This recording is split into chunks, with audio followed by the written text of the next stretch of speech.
Hello everyone, today we're going to be making sodium silicate.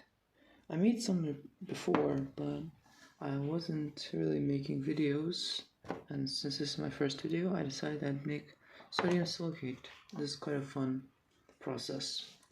So in the making of sodium silicate, there is one or two quite dangerous things.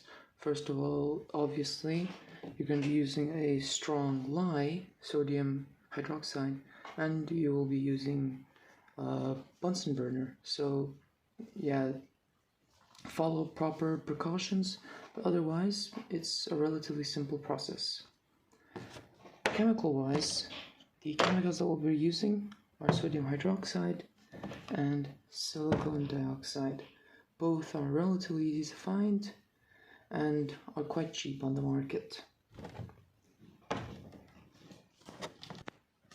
First of all, what I do is I measure 5 grams of sodium hydroxide, and I put it into a mortar and grind it with my pestle into a fine powder. Now that I've grounded my sodium hydroxide, I'm going to put it into some water so that I can dissolve it. Now, when sodium hydroxide gets dissolved in water, it is an exothermic process, meaning that it releases a lot of heat. So don't worry if you feel that it's getting warm, but you want to make sure that the glassware that you're doing it can handle high temperatures.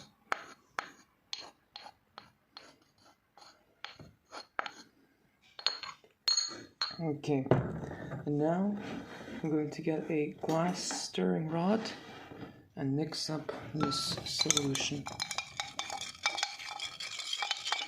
to make sure that it completely dissolves.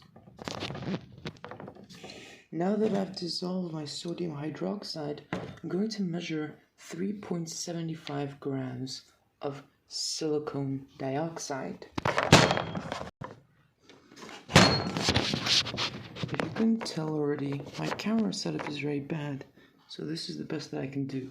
Anyway, I've measured out 3.75 grams of silicon dioxide, and I have my solution of sodium hydroxide. Now, I need to get my stand, or my holder, however you want to call it.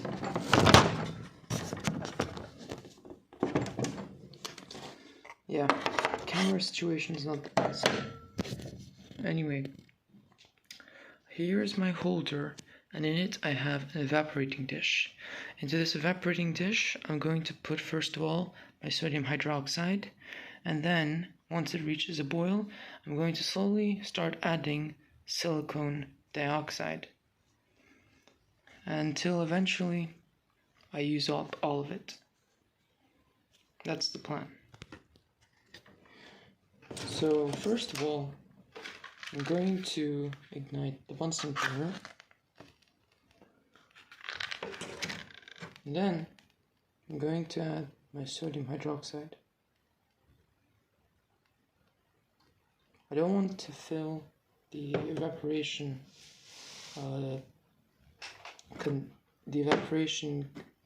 completely, because I want to have some room left for my silicon dioxide, which I will start adding carefully.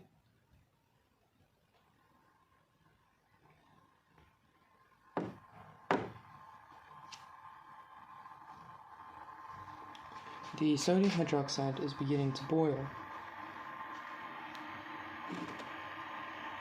And I'll begin to carefully add more and more silicon oxide.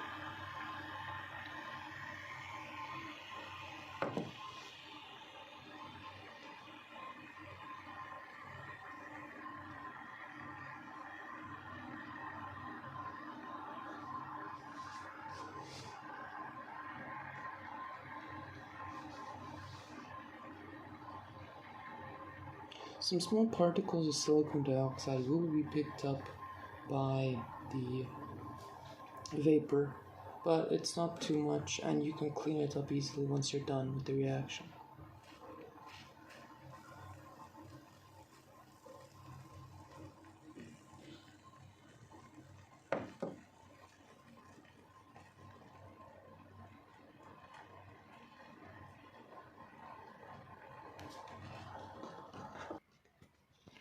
So the first batch has been prepared, and what I'm going to do is I'm going to do a pH test, and if I see that it is still very basic, I will keep adding more and more silicon dioxide.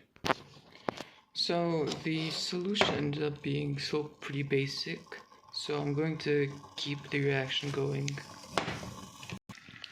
So I can tell that we're getting sodium silicate, because the bubbles are becoming much more tougher, tougher than they were before. And so I believe at this point we are getting some really nice sodium silicate. So what I'm going to do is I'm going to make the Bunsen burner away. And also, the silicon dioxide is not reacting anymore. So I believe we have our first batch. Pretty cool. So here's the first batch. And what I'm going to do is I'm going to gravity filter it to get rid of all these excess pieces of silicon oxide and some other stuff like that black dot over there. So yeah, let's get to it. So here's the setup for the filtration. It's a basic filter over here, and a really thin napkin, and a volumetric flask. So what I'm going to do, take our sodium silicate, and there we go.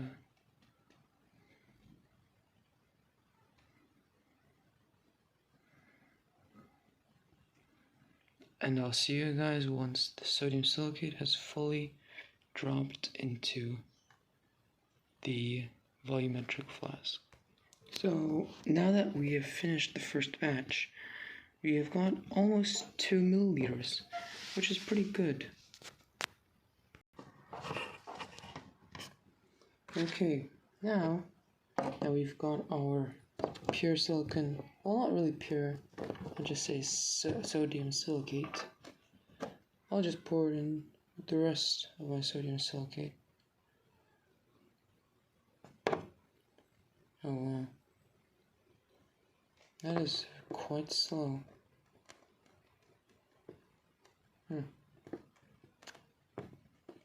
Very viscous liquid.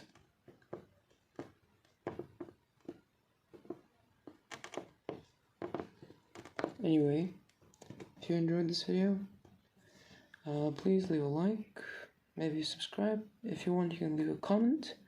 I am open to critique because I am still a beginning chemist, and I would love to hear any critique if you would have any. So yeah, if you enjoyed, see you later.